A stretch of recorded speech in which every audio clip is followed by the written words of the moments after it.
और खबरों की ओर रुख करेंगे। चीन में भूकंप से 53 मौतें हुई हैं, 62 लोग घायल हो गए हैं। रिक्टर स्केल पर 7.1 तीव्रता मापी गई है। भारत, नेपाल, भूटान में भी भूकंप का असर देखने को मिला और चाइना में भारी तबाही हुई है। भूकंप का केंद्र तिब्बत का शिजांग बताया गया।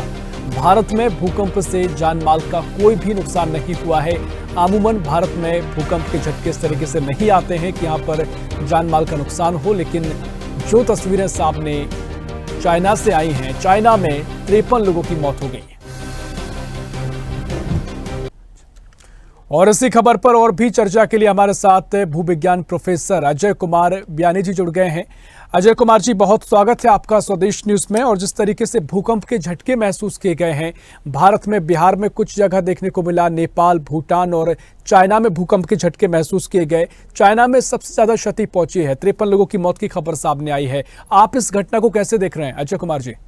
तो यह एक सामान्य प्रकार की घटना है। इस तरह के भूकंप लगातार आते रहते हैं और क्योंकि हिमालय का जो पर्वतीय क्षेत्र है, ये जमीन के अंदर उथल पुथल के कारण ये काफी ऊंचा उठा हुआ है और इसमें अभी भी जमीन के अंदर उथल पुथल चल रही है। उसी का नतीजा ये कि यहाँ पे भूकंप लगातार आते रहते हैं। यह सामान्य घटना है भूविज्ञान के हिसाब से। बिल्कुल सामान्य घटना है, लेकिन हम तमाम मौके पर देखते हैं, चाहे नेपाल में ऐसा मंजर नजर आता है, भूकंप से भारी तबाही होती है, चाइना की तस्वीरें आई हैं। अमूमन तौर पर भारत में ऐसी कभी स्थिति हम बहुत कम देखते हैं कि कोई भूकंप से जान माल का नुकसान होता हो। क्या कुछ भू कारण इसके आप देख सकते हैं? देखिए, ऐसा जहाँ तक है, इसका अगर मैकेनिज्म की बात करें, क्यों आया, कैसा है, तो संक्षेप में मैं यह बताना चाहूंगा। यह जो भूकंप आया है, ये इंडियन प्लेट जो है, टेक्टोनिक प्लेट जिसको हम बोलते हैं, ये नॉर्थ डायरेक्शन में खिसक रही है, उत्तरी दिशा में खिसक रही है और इसकी खिसकने की गति करीब 4 से 5 सेंटीमीटर प्रति वर्ष की है। अब जब ये खिसकती है तो इसको चाइना की प्लेट से सामना करना पड़ता है।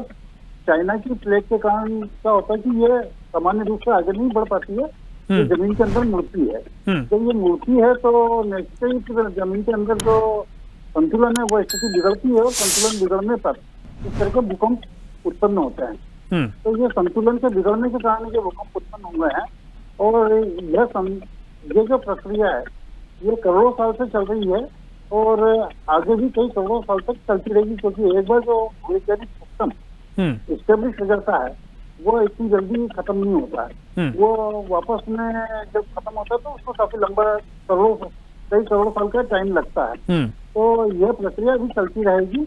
और जहाँ तक भारत की आपने बात करी, तो निश्चित रूप से ये कहूँगा कि भूकंप से तबाही तो होती है, पर भूकंप के बारे में एक और भूवैज्ञानिक तथ्य, ये किसी को मारता नहीं है। अब जो मौतें होती है इसमें, वो मनुष्य जो कंस्ट्रक्शन करता है, वो कंस्ट्रक्शन अगर उसके ऊपर गिरती है तो उसी कारण मौतें होती है, चाहे वो पुल टूटे, मकान टूटे या वो कोई बड़ी स्ट्रक्चर कलप्स हो, डैम कलप्स हो, तो ये सब ह्यूमन कंस्ट्रक्शन के हैं। अगर ह्यूमन कंस्ट्रक्शन की क्वालिटी पे अगर ध्यान दिया जाए तो उसमें आजकल इतनी अच्छी टेक्नोलॉजी डेवलप हो गई कि हम 8 या 8 से अधिक के भी भूकंप बिना किसी नुकसान के सह सकते हैं। पर इसके लिए यह है कि हमारे जो सोशल एजेंसी है, जो कॉर्पोरेशन है या जो नगर निगम है या जो गवर्नमेंट है, वो इस तरह के स्ट्रिक्ट मानदंड अपनाएं कि जिसके कारण नुकसान नहीं हो, तो ये संभव है। और जहाँ तक भारत की आप बात कर रहे हैं, तो भारत में भी भयंकर भूकंप आए हैं। इसका एक सन 2000 के आसपास जब अहमदाबाद में भूकंप आया था, भूजल, उसमें करीब 20,000 लोग के करीब डेथ हुई थी। तो इस तरह के भूकंप जगह जगह पे आते रहते हैं। वहाँ पे भूवैज्ञानिक कारण होते हैं, हर जगह के अपने अपने भूवैज्ञानिक कारण होता है। अहमदाबाद का कारण या गुजरात का कारण अलग था, हिमालय का कारण अलग है, और किसी दूसरी जगह आएंगे तो उनके कारण अलग हो सकते हैं। जी बिल्कुल। अजय कुमार जी, बहुत महत्वपूर्ण जानकारी आपने चर्चा में शामिल जानकारी साझा की, बहुत शुक्रिया मैं आपका करना चाहूंगा स्वदेश न्यूज जुड़ने के लिए। ऐसी ही खबरों के लिए हमें लाइक करें, शेयर करें, फॉलो करें और यूट्यूब पर सब्सक्राइब करें और बेल आइकन दबाना ना भूलें। साथ ही ताजा अपडेट्स के लिए हमारी वेबसाइट swadesh live.com पर जरूर जाएं।